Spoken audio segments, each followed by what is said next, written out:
Ma'am ಜನ ಬದಲಾಗಲ್ಲ ಅಂತ ಕಾಣಿಸುತ್ತೆ. ಅಲ್ಲ ಇದನ್ನ ಈಗ ಏನ್ ಹೇಳೋಣ ನಮ್ಮ ಜನರಿಗೆ ಇಂಥ ದುಡ್ಡು ಕೊಟ್ಟಿಲ್ಲ ಅಂದ್ರೆ ಚುನಾವಣಾ ಸಂದರ್ಭಗಳು ದುಡ್ಡು ಕೊಡುವಂತಹ ಒಂದು ದುಡ್ಡನ್ನ ಗಳಿಸುವಂತಹ ಅಥವಾ ದುಡ್ಡನ್ನ ಹಂಚುವಂತಹ ಪ್ರಕ್ರಿಯೆ ಅನ್ನೋ ಲೆವೆಲ್ಗೆ ಚುನಾವಣಾ ಪ್ರಕ್ರಿಯೆಗಳು ಬಂದು ನಿಂತಿದೆ. ಹೌದು, ದುಡ್ಡು ಕೊಟ್ಟಿಲ್ಲ ಅಂತ ಇಷ್ಟು ಅಧಿಕಾರಯುತವಾಗಿ ಕೇಳ್ತಾ ಇರೋದು ನೋಡಿದ್ರೆ ನನಗೆ ಭಯ ಆಗ್ತಾ ಇದೆ. ದುಡ್ಡು ಕೊಟ್ಟಿಲ್ಲ ಅಂತ ಅಧಿಕಾರ, ಈಗ ಚುನಾವಣಾ ಆಯೋಗ ಅದ್ರ ಬಗ್ಗೆ ಈಗಾಗಲೇ ಗಮನ ಹರಿಸಿರುತ್ತೆ ಮತ್ತು ಅದರ ವಿಚಾರದಲ್ಲಿ ಏನೇನ್ ಕ್ರಮ ಕೈಗೊಳ್ಳಬೇಕೋ ಕೈಗೊಳ್ಳುತ್ತೆ. ಬಟ್ ಜನ ಇಷ್ಟು ಓಪನ್ ಆಗಿ ಹಣ ಕೊಡಲ್ವಾ ಅಂತ ಕೇಳ್ತಾ ಇರೋದನ್ನ ನೋಡಿದ್ರೆ ನನಗೆ ಭಯ ಆಗ್ತಾ ಇದೆ. ಬಿಕಾಸ್ ಇದು ಸಹಜ ಪ್ರಕ್ರಿಯೆ ಎನ್ನುವಂತೆ ಅವ್ರು ಮಾತಾಡ್ತಾ ಇದ್ದಾರಲ್ಲ, ಆ ಲೆವೆಲ್ಗೆ ಅವ್ರು ಬಂದಿದಾರಾ ಅಥವಾ ಆ ಲೆವೆಲ್ಗೆ ಚುನಾವಣೆಗಳನ್ನ ರಾಜಕಾರಣಿಗಳು ತಂದಿಟ್ಟಿದ್ದಾರಾ ಅಂತ. ಚುನಾವಣೆಗಳನ್ನ ಈ ಲೆವೆಲ್ಗೆ ರಾಜಕಾರಣಿಗಳು ತಂದಿಟ್ಟಿದ್ದಾರಾ ಅಥವಾ ನಾವು ಜನನೇ ಹಂಗಾಗ್ಬಿಟ್ಟಿದೀವ ಅಂತ. ಇಷ್ಟು ಓಪನ್ ಆಗಿ ಅಧಿಕಾರಯುತವಾಗಿ ನೀವು ಹಣ ಕೊಟ್ಟಿಲ್ಲ ಅನ್ನೋದು ಸಹಜ ಪ್ರಕ್ರಿಯೆ ಎನ್ನುವಂತೆ ಮಾತಾಡ್ತಾ ಇದ್ದಾರಲ್ಲ. ಐ ಡೋಂಟ್ ನೋ ಇದ್ರ ಬಗ್ಗೆ ನಾವು ಜಾಸ್ತಿ ಕಮೆಂಟ್ ಮಾಡಬಾರ್ದಾ ಅಂತ, ಯಾಕಂದ್ರೆ ಸ್ಟಿಲ್ ಕೋಡ್ ಆಫ್ ಕಂಡಕ್ಟ್ ಇರೋದ್ರಿಂದ I don't know. But reality is reality. ಇವತ್ತು ಈ ಸಂಗತಿ ನಡೆದಿದೆ. ಈ ಸುದ್ದಿನ ನಾವು ಬೆಳಗ್ಗೆಯಿಂದಲೂ ಕೂಡ ತೋರಿಸ್ತಾ ಇದ್ದೀವಿ, ಯಾವ ರೀತಿ ಚುನಾವಣೆಗಳು ಮತ್ತು ನಮ್ಮ ವ್ಯವಸ್ಥೆ ಬಂದು ನಿಂತಿದೆ ಅಂತ. ಇಷ್ಟು ನಮ್ಮ ಚುನಾವಣಾ ಆಯೋಗಗಳು ಪರ್ಫೆಕ್ಟ್ ಆಗಿದ್ದು ಇಷ್ಟು ಸಮರ್ಥವಾಗಿ ಕಾರ್ಯನಿರ್ವಹಿಸ್ತಾ ಇದ್ರು ಕೂಡ ಅಲ್ಲಲ್ಲಿ ಹಣ ಹಂಚುವಂತಹ ಪ್ರಕ್ರಿಯೆಗಳು ನಡೆದಿದೆ ಅನ್ನೋದಾದರೆ ನಮ್ಮ ಜನ ಕೂಡ ಹಣ ತಗೊಂಡು ಓಟ್ ಹಾಕೋ ಲೆವೆಲ್ ಬಂದ್ಬಿಟ್ಟಿದ್ದಾರೆ ಅಂತಂದ್ರೆ, ಸೊ ಈ ಒಂದು ವ್ಯವಸ್ಥೆಯ ಸುಧಾರಣೆಯ ನಿಟ್ಟಿನಲ್ಲಿ ಚುನಾವಣಾ ಆಯೋಗಗಳು ಕೂಡ ಕೆಲಸ ಮಾಡ್ಬೇಕಾಗುತ್ತೆ. ಯಾವ ರೀತಿ ಚುನಾವಣೆಗಳನ್ನ ಸುಧಾರಣೆ ಮಾಡಬೇಕು ಅಂತ, ಈ ಸುಧಾರಣಾ ಕ್ರಮಗಳನ್ನ ಯಾವ ರೀತಿ ತರಬೇಕು, ಈ ಹಣದ ಆಟ, ಅಧಿಕಾರ ಮತ್ತು ಇನ್ನುಳಿದಂತಹ ತೋಳ್ಬಲದ ಆಟ ಚುನಾವಣಾ ಸಂದರ್ಭದಲ್ಲಿ ಯಾವ ರೀತಿ ಅವುಗಳನ್ನು ತಡಿಬೇಕು ಅನ್ನೋದ್ರ ಬಗ್ಗೆ ಚುನಾವಣಾ ಆಯೋಗ ಕೂಡ ಯೋಚನೆ ಮಾಡಬೇಕು ಅಂತ ಅನ್ಸುತ್ತೆ. ಯಾಕೆಂದ್ರೆ ಅವ್ರು ಕೊಟ್ಟಿದ್ದಾರೆ, ಇವ್ರು ಕೊಟ್ಟಿಲ್ಲ, ಎಲ್ಲರ ಹತ್ರ ಇಸ್ಕೊಂಡು ಯಾರಿಗ ಹಾಕ್ತಿರ್ ನೀವು? ಹಂಗಾದ್ರೆ ಒಬ್ರಿಗೆ ಹಾಕ್ಬೇಕಲ್ಲ, ಅಲ್ಲೇನು ಎರಡೆರಡು ಬಟನ್ ಇರ್ತಾವೇನು? ಇಬ್ರಿಗೂ ಆ ಕಡೆನೂ ಇಸ್ಕೊಂಡ್ವಿ, ಈ ಕಡೆನೇ ಇಸ್ಕೊಂಡ್ವಿ, ಈ ಕಡೆನೂ ಓಟ್ ಹಾಕ್ಬೇಕು, ಆ ಕಡೆನೂ ಓಟ್ ಹಾಕ್ಬೇಕು ಅಂತಂದ್ರೆ ಬಟ್ ವೆರಿ ಸ್ಯಾಡ್. ಅದೇನು ಇವಾಗಿಂದು ವಿಡಿಯೋನೋ ಅಥವಾ ಹಳೆ ವಿಡಿಯೋನೋ ಅಥವಾ ಏನ್ ವಿಡಿಯೋನೋ, ಬಟ್ ಡೆಫಿನೆಟ್ಲಿ ಇವತ್ತಿಂದೇ ವಿಡಿಯೋ ಅಂತ ಹೇಳ್ತಾ ಇದ್ದಾರೆ. ಜನ ಹೆಂಗು ಮುಗ್ಗಿ ಬಿದ್ದಿದ್ದಾರೆ ನೋಡಿ. ತುಂಬಾ ದಪ್ಪ ಇದ್ದೀರಾ, ಅದರಲ್ಲೂ ಯಾವುದೇ ಸೈಡ್ ಎಫೆಕ್ಟ್ ಇಂದ ಸಣ್ಣ ಆಗ್ಬೇಕಾ? ಎಷ್ಟೋ ಜನ ಹೇಳ್ತಾ ಇದ್ರಿ, ಸರ್ ನಾನು ಜಿಮ್ಗೆ ಹೋಗ್ತಾ ಇದ್ದೀನಿ ಆದ್ರೂ ಸಣ್ಣ ಆಗ್ತಾ ಇಲ್ಲ ಸರ್, ವರ್ಕೌಟ್ ಮಾಡ್ತಾ ಇದ್ದೀನಿ ಆದ್ರೂ ಸಣ್ಣ ಆಗ್ತಾ ಇಲ್ಲ ಅಂತ ಹೇಳ್ತಾ ಇದ್ರಲ್ಲ. 100% ಯಾವ ಜಿಮ್ಗೂ ಹೋಗ್ದಂಗೆ ವರ್ಕೌಟು ಮಾಡ್ದಂಗೆ ನೀವು ಸಣ್ಣ ಆಗ್ಬೋದು. ಪ್ರತಿದಿನ ಬೆಳಿಗ್ಗೆ ಸಂಜೆ 2 ಟೈಮ್ ನಮ್ಮ ಜೀನಿ ಸ್ಲಿಮ್ ನ ಯೂಸ್ ಮಾಡಿ ಯಾವುದೇ ಸೈಡ್ ಎಫೆಕ್ಟ್ ಇಲ್ದಂಗೆ ನೀವು ಸಣ್ಣ ಆಗ್ತೀರಾ. ಯಾಕೆಂದ್ರೆ ಜೀನಿ ಸ್ಲಿಮ್ ಒಂದು ಉತ್ತಮ ಆಹಾರ. ಅಂಡ್ ಇವರು ಕೂಡ ಮೇಡಮ್ ಅವರು ತುಂಬಾ ಅಧಿಕಾರಯುತವಾಗಿ ಹಣವನ್ನ ಕೇಳ್ತಾ ಇದ್ದಾರೆ. SDPI ಮತ್ತು ಕೈ ಕಾರ್ಯಕರ್ತರ ನಡುವೆ ವಾಗ್ವಾದ ನಡೆದಿದೆ, ಅಲ್ಲಿ ಫೈಟ್ ಇದೆ. SDPI ಮತ್ತು ಕಾಂಗ್ರೆಸ್ ನಡುವೆ ಫೈಟ್ ಇದೆ. ಸೊ SDPI ಎಷ್ಟರ ಮಟ್ಟಿಗೆ ಮತ ಗಳಿಸುತ್ತೆ ಅನ್ನೋದ್ರ ಮೇಲೆ ಕಾಂಗ್ರೆಸ್ನ ಅಭ್ಯರ್ಥಿಯ ಭವಿಷ್ಯ ಕೂಡ ನಿರ್ಧಾರವಾಗಲಿದೆ. ಈ ನಿಟ್ಟಿನಲ್ಲಿ SDPI ಆಲ್ಸೋ ಕೀ ಪ್ಲೇಯರ್ ಈ ಒಂದು ಚುನಾವಣೆಯಲ್ಲಿ, ಎಸ್ಪೆಷಲಿ ದಾವಣಗೆರೆ ದಕ್ಷಿಣದಲ್ಲಿ. ಯಾಕಂದ್ರೆ ದಾವಣಗೆರೆ ದಕ್ಷಿಣದಲ್ಲಿ ಅಲ್ಪಸಂಖ್ಯಾತರ ಮತಗಳು ಜಾಸ್ತಿ ಇರೋದ್ರಿಂದ ಸೊ ಅಲ್ಲಿ ಅಲ್ಪಸಂಖ್ಯಾತರನ್ನ ಅಟ್ರಾಕ್ಟ್ ಮಾಡೋದಕ್ಕೆ ಬಹಳಷ್ಟು ಕಸರತ್ತುಗಳು ಕೂಡ ನಡೆದಿವೆ.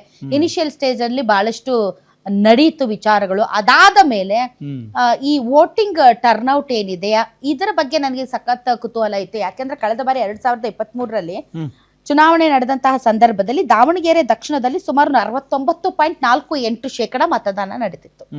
69.48% ಮತದಾನ ನಡೆದಿತ್ತು. ಮತ್ತು ಈ ಕಡೆ ಬಾಗಲಕೋಟೆಯಲ್ಲಿ ಸುಮಾರು 68.9% ಮತದಾನ ನಡೆದಿತ್ತು.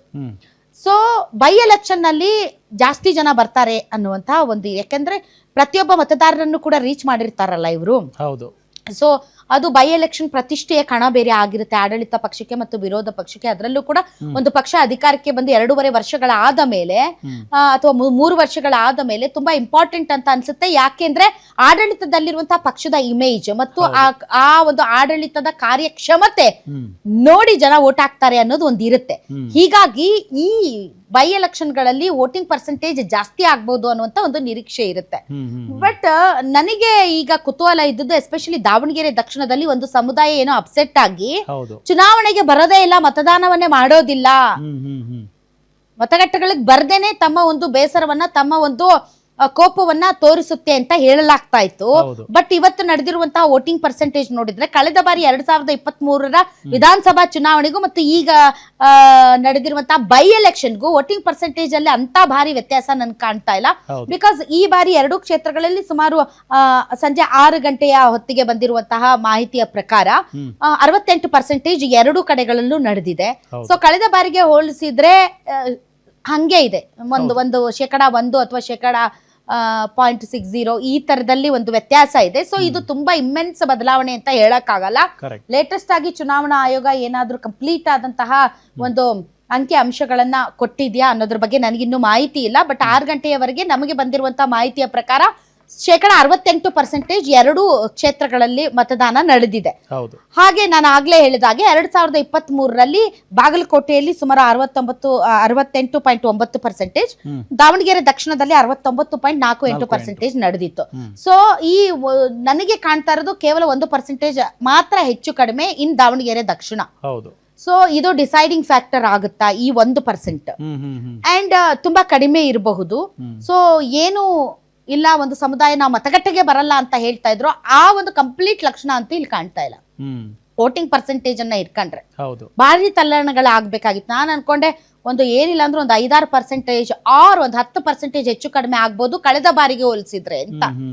2023 ಚುನಾವಣೆಗೆ ಹೋಲಿಸಿದ್ರೆ ಈ ಬೈ ಎಲೆಕ್ಷನ್ ಅಲ್ಲಿ ಏನು ಒಂದು ಸಮುದಾಯ ಇಲ್ಲ, ನಾವು ಓಟೇ ಹಾಕಲ್ಲ ಅಂತ ಹೇಳ್ತಾ ಇತ್ತಲ್ಲ, ಹಂಗಾಗಿ ಈ ಬಾರಿ ಏನಾದ್ರೂ ಫ್ಲಕ್ಚುಯೇಷನ್ ಸುಮಾರು ಒಂದು 5-10% ಇರುತ್ತಾ ಅಂತ ಅನ್ಕೊಂಡಿದ್ದೆ. ಬಟ್ ಅಂತ ದೊಡ್ಡ ಬದಲಾವಣೆ ಏನು ಕಾಣ್ತಾ ಇಲ್ಲ.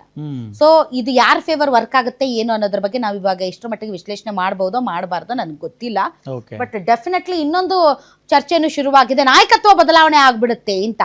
ಎನಿ ಮೇಜರ್ ಇವೆಂಟ್ಸ್ ಲೈಕ್ ಅಧಿವೇಶನ ಅಥವಾ ಈ ತರದ ಬೈ ಎಲೆಕ್ಷನ್ ಇಂಥ ಸಂದರ್ಭದಲ್ಲೆಲ್ಲ ಕೂಡ ಔಟ್ ಆಫ್ ದಿ ಬಾಕ್ಸ್ ಒಂದು ವಿಚಾರ ಮುನ್ನೆಲೆಗೆ ಬರುತ್ತೆ, ನಾಯಕತ್ವ ಬದಲಾವಣೆ ಆಗ್ಬಿಡುತ್ತಾ ಅಂತ.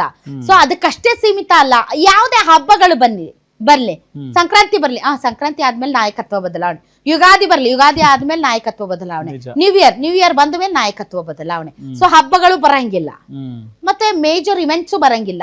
ಆವಾಗ ಔಟ್ ಆಫ್ ದಿ ಬಾಕ್ಸ್ ಬರುವಂತಹ ಒಂದು ದೊಡ್ಡ ವಿಚಾರ ಏನು ಅಂತಂದ್ರೆ ನಾಯಕತ್ವ ಬದಲಾವಣೆ. ಈಗ ಅದ್ರ ಬಗ್ಗೆ ಚರ್ಚೆ ನಡೀತಾ ಇದೆ. ಉಪಚುನಾವಣೆ ಆಯ್ತು, ಉಪಚುನಾವಣೆ ಆದ್ಮೇಲೆ ನಾಯಕತ್ವ ಬದಲಾವಣೆ ಆಗುತ್ತೆ. ಉಪಚುನಾವಣೆಯ ರಿಸಲ್ಟ್ ಮೇಲೆ ಡಿಪೆಂಡ್ ಆಗುತ್ತೆ. ಉಪಚುನಾವಣೆಯಲ್ಲಿ ಏನಾದ್ರೂ ಕಾಂಗ್ರೆಸ್ ಗೆದ್ದರೆ 2 ಕ್ಷೇತ್ರಗಳಲ್ಲಿ, ಹಾಗಾದ್ರೆ ಸಿದ್ದರಾಮಯ್ಯನವರು ಕಂಟಿನ್ಯೂ ಆಗ್ತಾರಾ? ಕಾಂಗ್ರೆಸ್ ಏನಾದ್ರೂ 2 ಚುನಾವಣೆಯಲ್ಲಿ ಸೋತರೆ ಬೇರೆ ಲೀಡರ್ ಯಾರಾದ್ರೂ ಬರ್ತಾರಾ? ಡಿ ಕೆ ಶಿವಕುಮಾರ್ ಅವರು ಮುಖ್ಯಮಂತ್ರಿ ಆಗ್ತಾರಾ? ಸೊ ಈ 2 ಚುನಾವಣೆಗಳನ್ನ ಸಿದ್ದರಾಮಯ್ಯನವರು ತುಂಬಾ ಪ್ರತಿಷ್ಠೆಯಾಗಿ ತೆಗೆದುಕೊಂಡಿದ್ದಾರೆ. ಎಸ್ಪೆಷಲಿ ಬಾಗಲಕೋಟೆಯಲ್ಲಿ ತಮ್ಮ ಅಹಿಂದ ಒಗ್ಗಟ್ಟನ್ನ ಪ್ರದರ್ಶನ ಮಾಡೋದಕ್ಕೆ ಸತೀಶ್ ಜಾರಕಿಹೊಳಿ ಅವರನ್ನ ಬಿಟ್ಟಿದ್ರು. ಸೊ ಹೀಗಾಗಿ ಆ ಬಾಗಲಕೋಟೆ ಮತ್ತು ಅವ್ರ ಏನು ಬದಾಮಿ ಕ್ಷೇತ್ರ ಇವೆಲ್ಲವೂ ಕೂಡ ಕ್ಲೋಸ್ಡ್ ಅಲ್ವಾ, ಅಲ್ಲಿ ಬಾಗಲಕೋಟೆಗೆ ಕ್ಲೋಸ್ ಅಲ್ವಾ. ಸೊ ಹೀಗಾಗಿ ಅಲ್ಲಿ ತಮ್ಮ ಶಕ್ತಿ ಪ್ರದರ್ಶನವನ್ನ ಈಗಾಗಲೇ ಅಲ್ಲಿ ಮಾಡೋದಕ್ಕೆ ಬೇಕಾದಂತಹ ಪ್ರಿಪರೇಷನ್ಸ್ ಅನ್ನ ಈ ಚುನಾವಣೆಯ ಮೂಲಕ ಸಿದ್ದರಾಮಯ್ಯನವರು ರೆಡಿ ಮಾಡಿ ಇಟ್ಕೊಂಡಿದ್ದಾರೆ. ಬಾಗಲಕೋಟೆಯಲ್ಲಿ ಗೆದ್ರೆ ಅಹಿಂದ ಇಂಟ್ಯಾಕ್ಟ್ ಆಗಿ ಒಗ್ಗಟ್ಟಿನಿಂದ ಇದೆ ಅಂತ. ಮತ್ತೆ ಈ ಕಡೆನೂ ಕೂಡ ಶಾಮನೂರು ಶಿವಶಂಕರಪ್ಪ ಅವರ ಮೊಮ್ಮಗನಿಗೆ ಟಿಕೆಟ್ ಕೊಟ್ಟು ನಾವು ನಿಜಕ್ಕೂ ಕೂಡ ಅವರ ಪರವಾಗಿ ನಾವು ತುಂಬಾ ಒಳ್ಳೆ ಪ್ರಚಾರ ಮಾಡಿ ಅವ್ರನ್ನ ಗೆಲ್ಲಿಸ್ಕೊಂಡ್ ಬಂದಿದ್ದೀವಿ ಅಂತನೋ, ಒಂದು ವೇಳೆ ಸೋತ್ರೆ ಇಲ್ಲ ಸಿದ್ದರಾಮಯ್ಯನವರ ಆಡಳಿತ ಚೆನ್ನಾಗಿಲ್ಲ ಅಂತನೋ. ಸೊ ಇದು ನಾಯಕತ್ವ ಬದಲಾವಣೆಗೆ ಅತಿ ತುಂಬಾ ಇಂಪಾರ್ಟೆಂಟ್ ಫ್ಯಾಕ್ಟರ್ ಆಗಬಹುದು ಆಫ್ಟರ್ ದಿ ರಿಸಲ್ಟ್ ಅಂತ ಹೇಳಲಾಗ್ತಾ ಇದೆ. ಸೊ ಏನಾಗುತ್ತೆ ಅನ್ನೋದನ್ನ ಕಾದು ನೋಡಬೇಕು. ಬಟ್ ಸ್ಟಿಲ್ ನನ್ಗೆ ಅರ್ಗಿಸ್ಕೊಳಕ್ ಆಗದೆ ಇರೋದು, ಇಷ್ಟು ಅಧಿಕಾರಯುತವಾಗಿ ನಾವು ಮತದಾರರು ದುಡ್ಡು ಕೊಟ್ಟಿಲ್ಲ ಅಂತ ಶರ್ಟ್ ಹಿಡಿದು ಕೇಳ್ತಾ ಇದೀವಿ.